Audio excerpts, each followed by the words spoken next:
Justin Cochrane's career is absolutely flying at the moment, but he's just lived through the toughest year of his life. As today marks a year since his wife Leanne died at the age of just 40. I spent some time with Justin earlier this week to find out how he's dealing with loss, fathering his three boys, and all whilst coaching at the very highest level.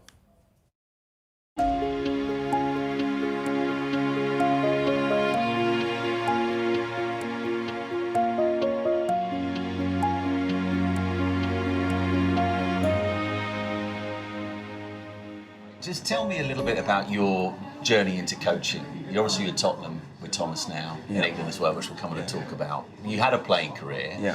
Was coaching always the big aim? Coaching's the next best thing to playing. Yeah. And the opportunity to help players, to be outside, to be on the pitch, do what you love. You can't play at the highest level. Maybe a journey into coaching, which can maybe eventually end up at a good level, but it was always something that I thought about doing after I finished playing, because I was doing it before I was playing. We all know you from the work you do alongside Thomas Frank, and obviously the work you're now doing alongside Thomas Tuchel with England, as well as being a very, very good coach. He seems a really good guy. What's he like to work alongside? Yeah, Thomas is a great person. He understands people, he cares about people, he cares about his staff, he cares about his players. For me, he's top. He's top. But as a person, outstanding. He's supported me so much since I've been at Brentford, and of course over the last year. Do you only work with Thomas's? Because now you're working with Thomas Tuchel at England as well. I mean, in terms of your career, and we'll come on and talk about what's been happening in your own personal life. Your career is absolutely flying at the moment. How did that opportunity with England come along? A call was made and a conversation was had. I was at Brentford at the time. Of course, it was a bit of a balance, because I'd been through something quite a massive experience and trauma at the time. But I decided that it would be a great opportunity to work with the national team, to work with Anthony, to work with Thomas, to have the opportunity to go to a World Cup, which we've qualified for, and I couldn't turn it down. And that massive thing you're talking about that has happened before that England call has happened, it happens while you're at Brentford alongside Thomas Frank, is the loss of your wife, Leanne. And you've got three boys as well. How old were they when it happened? Yeah, my boys were 10, 8 and 5. Gone from everything being smooth and sailing pretty nicely to being a solo parent, having to manage the load, having to organise everything around my family and deal with the shock whilst maintaining that my work. You've experienced this loss yourself, but it's just an incredible, can't even put into words what I've experienced over this past year. So you've had a bench in her memory put in the park just near here? Yeah, just not far from here, so it's literally a 2-minute walk from where I live. Can we go and take a look? Yeah.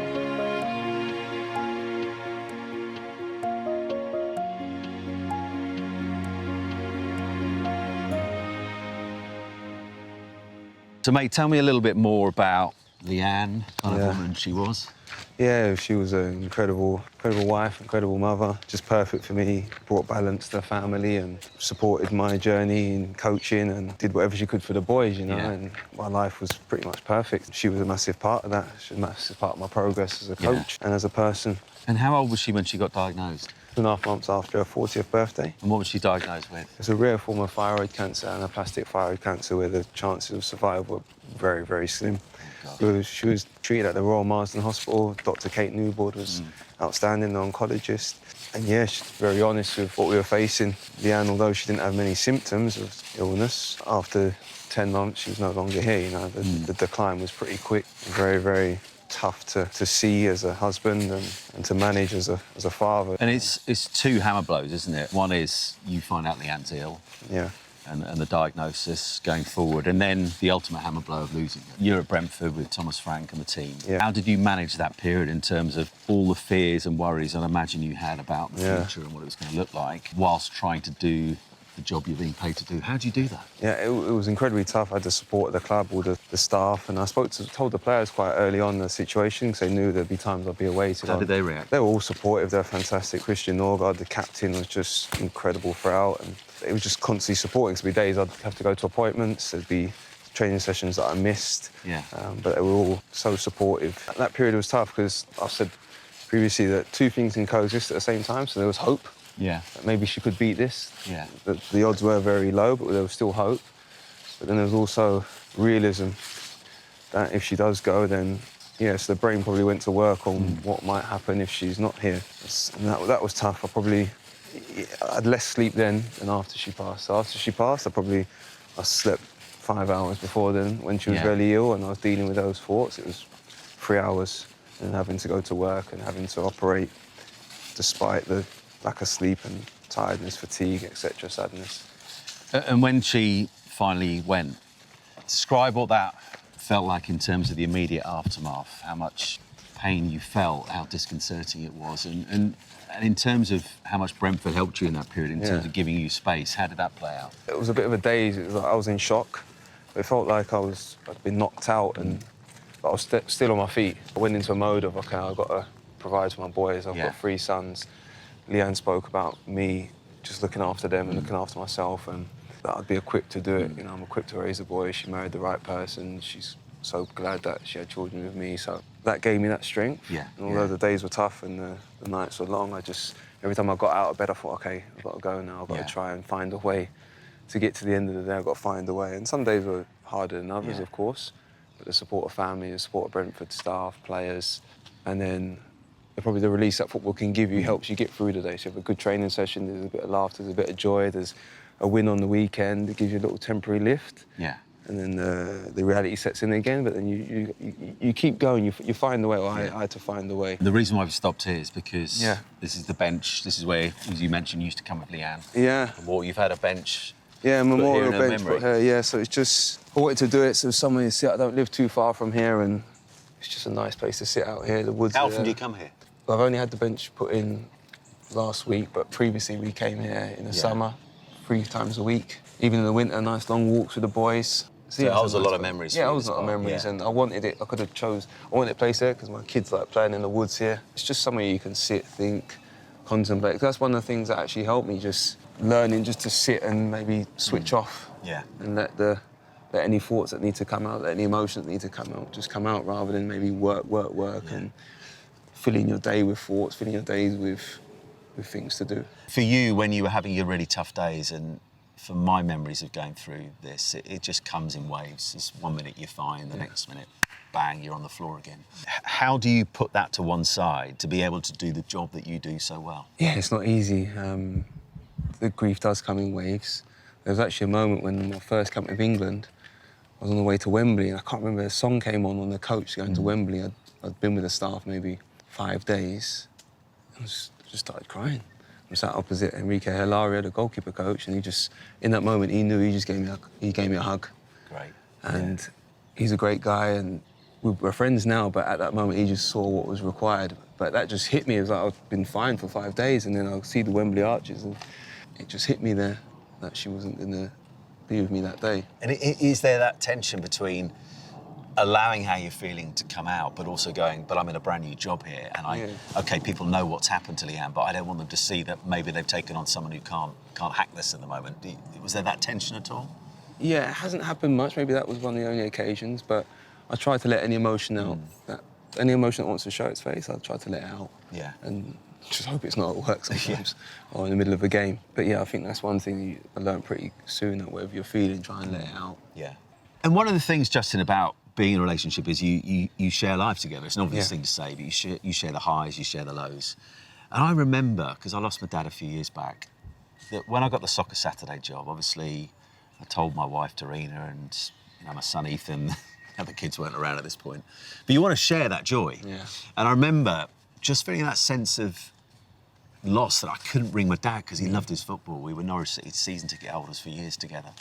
I just wanted to ring him up. I still get it now sometimes on the way home from work, because he'd always watch me doing the games on Sky and just share the day with him, but I can't. You've had so much going on professionally, so many moments to be proud of over the course of the last 12 months since Leanne went, going to Tottenham with Thomas, and of course now working with Thomas Tuchel at England. Yeah.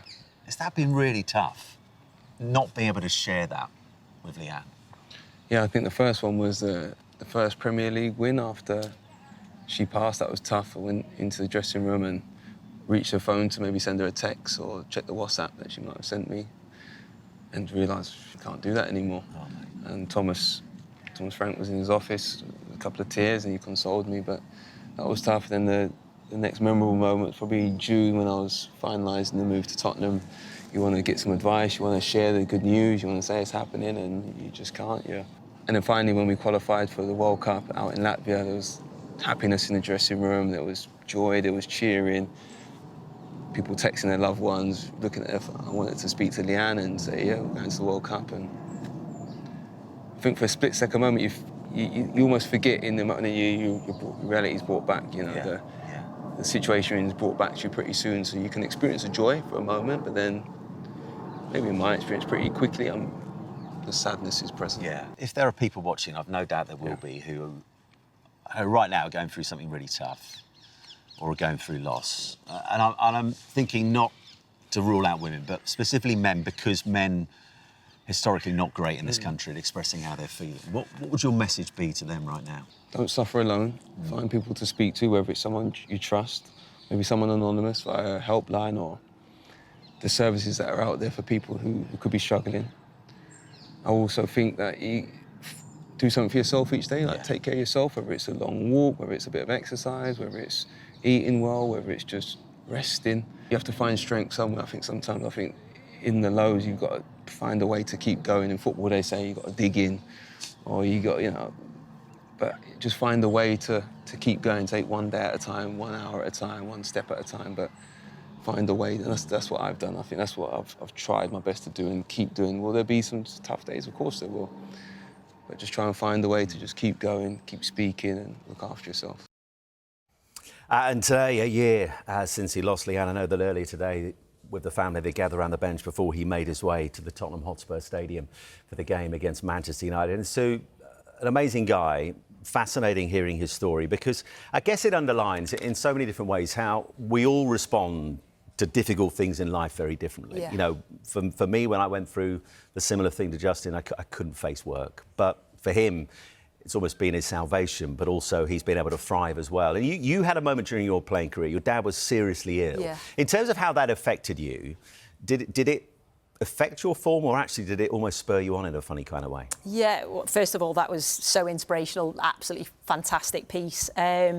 So brave to speak about that. And like you say, I think everybody maybe reacts differently in those sort of situations. And as a footballer, you sort of, you go to football and you're just expected to perform, aren't you? Everybody just expects you to perform, whether you're a footballer, a coach, a manager, but often things in your personal life, it does affect you, and it can affect you in different ways. And yeah, I remember my dad was in intensive care, and we were going to an England camp. We were playing Spain, and I didn't want to go. I remember speaking to my mum saying, I can't go, I can't leave my dad. And she was like, he would have wanted you to go, go and play and sort of have that release. And I went, and it was probably one of my best games for England. I scored a hat-trick against Spain, and wow. It was just that I didn't really care. Like, normally I'd play for my country and I'd be so nervous. I'd be so, really wanting to do well. And often that would mean I probably didn't perform. But I think the only thing that mattered to me was my dad being OK. So I think that release for 90 minutes, I just went out and played with freedom and sort of, played for my dad, if you like. So, yeah, but I know other people will respond differently and will react in different ways. So, but for me, it was just that release of 90 minutes. And Merce, I think it'd be fair to say, and you've been so public about this down the years, you were dealing with an awful lot in your personal life throughout your playing career and indeed after it as well. Were you a little bit like Sue, that when you crossed that white line, it was almost like a bit of a holiday from everything you were going through and feeling? Yeah, I mean, first of all, that was an amazing piece, utmost respect for the man. Mine weren't like that. I didn't lose anybody. Mine was addictions. But still, really tough life challenges. Yeah, tough life challenges.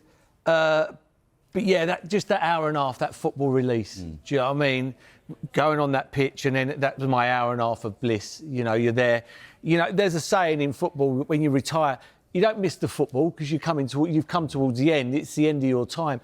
You miss that 15 minutes in the dressing room before the game and after the game, like in training or whatever it is. That's what you miss because you can't play anymore. You're not good enough. It's brilliant, amazing, utmost respect for that man. And he must have such a great support around him, to be able to look after the kids. There's a lot of juggling there. Yeah, free ball. Do you know what I mean? Them kids are young. They're not 17, 18, 19 who can look after themselves. So fair play to Brentford, fair play to England and Tottenham. Absolutely amazing.